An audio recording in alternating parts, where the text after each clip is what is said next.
This is Langston 2092 coming back to you for part 12, the mini-series.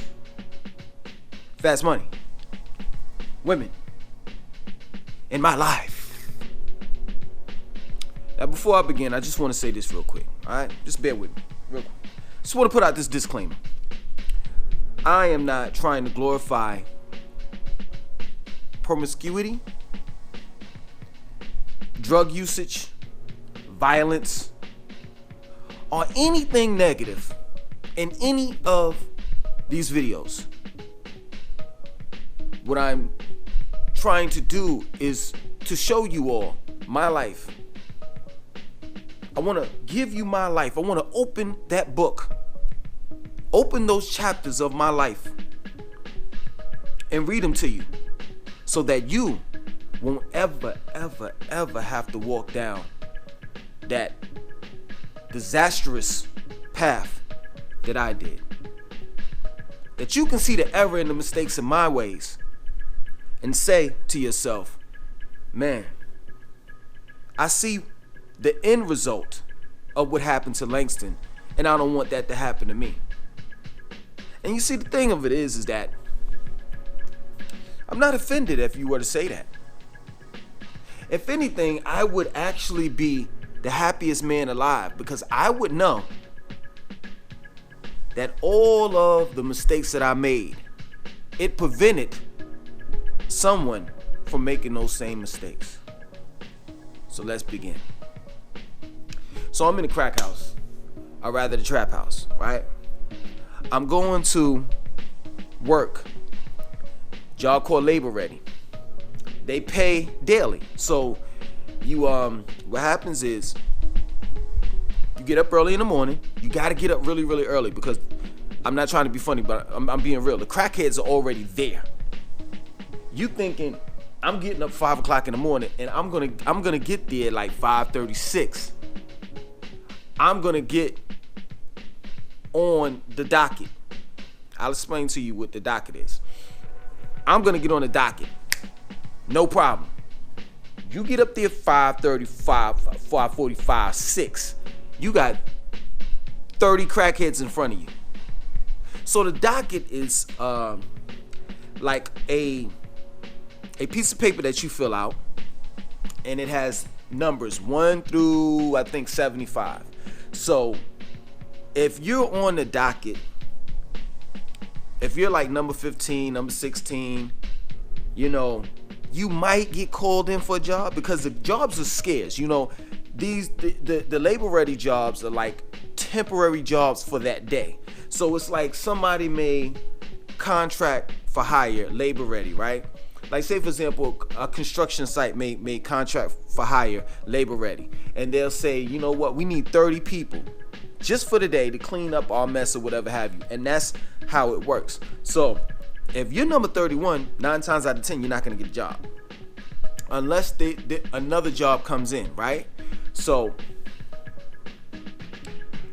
I'm getting up every morning, damn near 4 something in the morning, to get to labor ready at 5, because like I said, the crackheads are standing outside ready to sign in on the docket at 5:36, right? So this one particular time, man, I'm not gonna lie, everything that I'm saying is nothing but the truth. Nothing but the truth. So it's me and it's another dude. We're the only 2 people that's not on crack. Everybody else, it's about 40 of them that come every day, they on crack, right? They crackheads.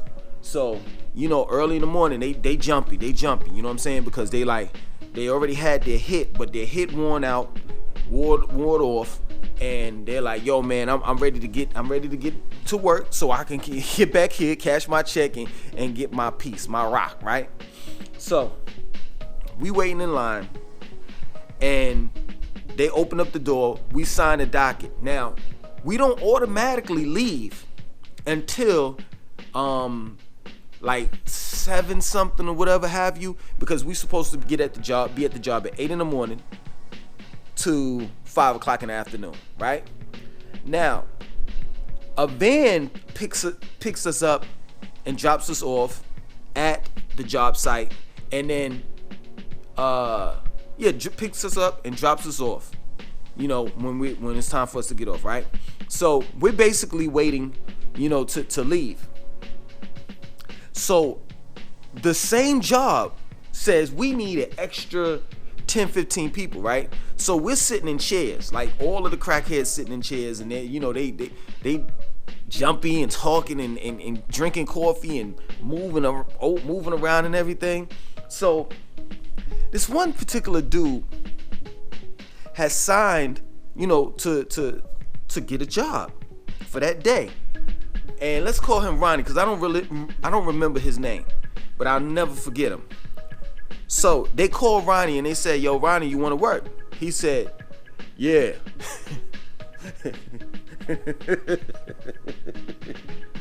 Y'all think I'm making this up, man? All right, man. I'm just gonna come out and say it, right? So he's like, "Yeah," and he had on some. I never forget. He had on some dark shades, right? He had bought a big teddy bear with him, and the teddy bear had on shades too. And Ronnie said, "Yo, listen, I want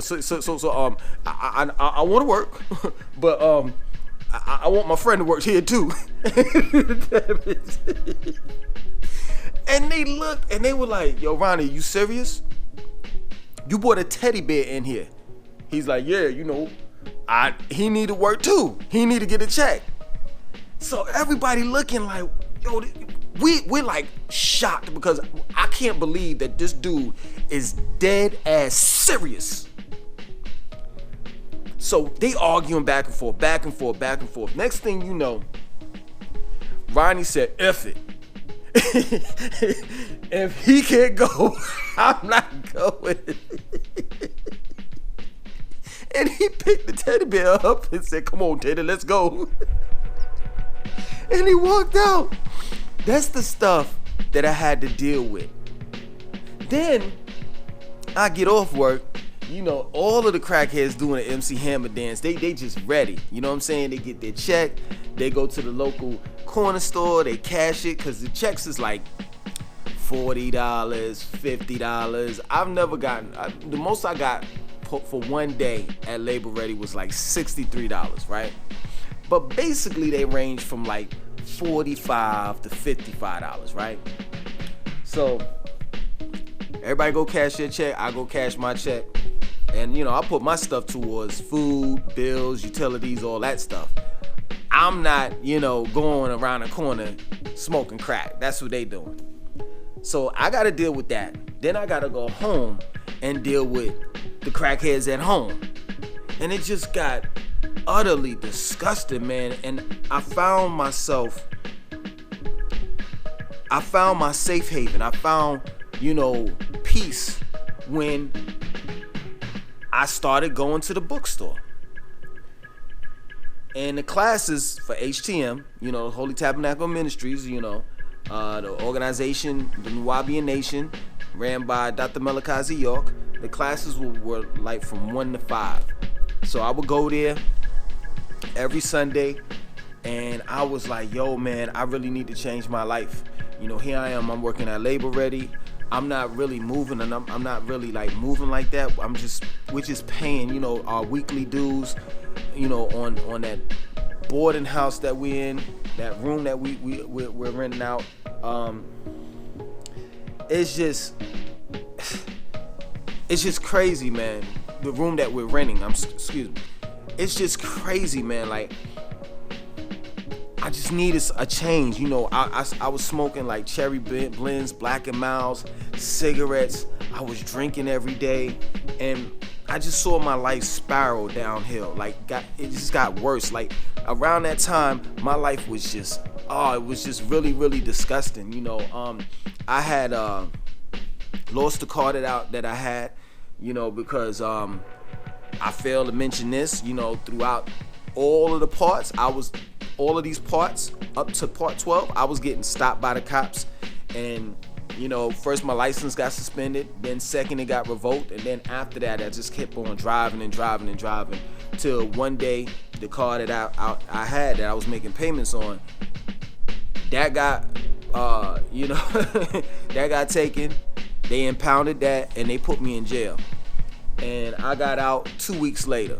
So my life was just a living hell, man. I wasn't going anywhere. So my heaven, my peace was going to classes on Sunday, and then after that I would come back and I would read Dr. York's books and I would draw. We didn't have a TV, we had a radio and a CD player.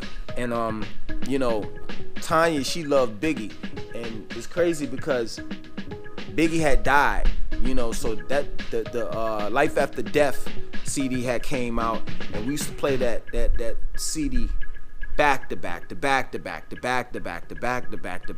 while I'm reading Dr. York's books, while I'm drawing. I was very artistic and creative at that time. I just stayed to myself, really. I read books and really nothing but Dr. York's books. I actually just started drawing, a lot.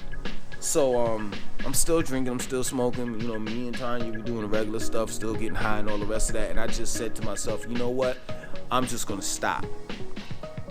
So to make the long story short, here I am. I'm going back to class, and then I eventually put in the application, to be a member of the Holy Tabernacle Ministries. When I fill out the application, I think the application fee was like $30, if I'm not mistaken. Might have been more or less. I don't know. I forgot, but I know a course. And I'm looking at the application. I'm like, this guy's claiming that he's from this place and that place and all the rest of that. But why we got to fill out all of this personal information? Why does he need to know my bank account? Why does he know? He needs to know who I bank with. Do I have a checking account? Do I have a bank account? Do I have any assets? What's my blood type? Who are my parents? All of this stuff that was just didn't make sense. But at the time, I was so mesmerized by the information, and HTM was an outlet. It was like, it's crazy because it was like, being that he was from another world, he was from the planet Risk and all the rest of that. It was kind of like a way of me escaping. And I fell into my own world, and going to the bookstore gave me some pride. I'm an Anunnaki, I'm a god, I'm a this. And at that time I needed it. Look at my conditions, look at my living conditions, look at where I work at. So I put in the application. Took a couple days for them, to get back with me, and they told me that I was accepted.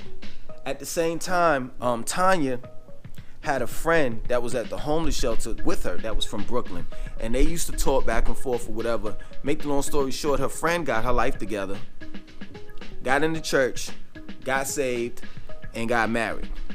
And she came over one day and she looked at our living conditions, and she was like, we got to get y'all out of here. This is crazy. So I don't know what she did. I don't know whether she talked to Sweet Baby Jesus, Father, God helped them out, Yahweh, whoever, you know what I'm saying? Allah, I don't know who the hell she talked to. All I know is she said, yo, pack your bags. We moving y'all into this apartment.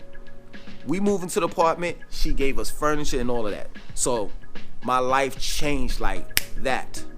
Here I am working at Labor Ready with crackheads, living with crackheads, seeing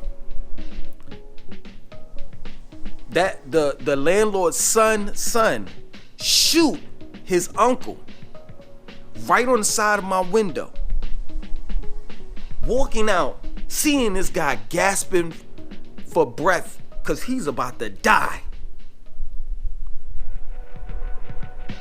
Seeing a old high school friend come up to me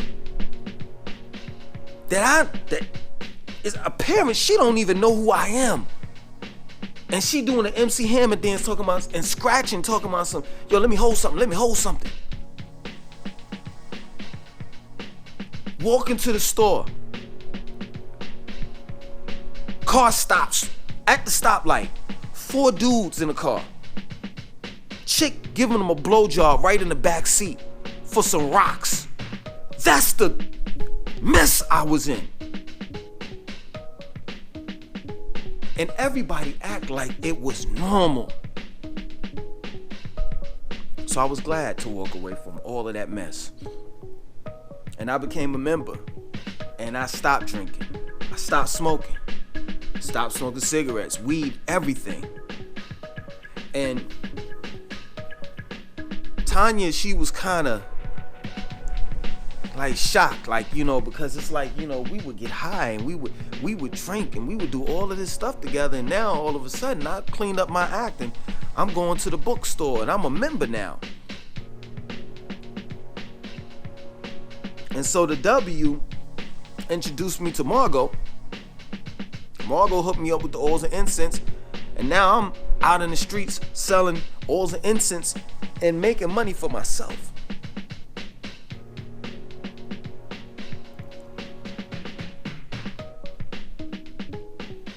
So, yeah, true indeed. HTM, Holy Tabernacle Ministries, Nubian Nation, etc. is a cult.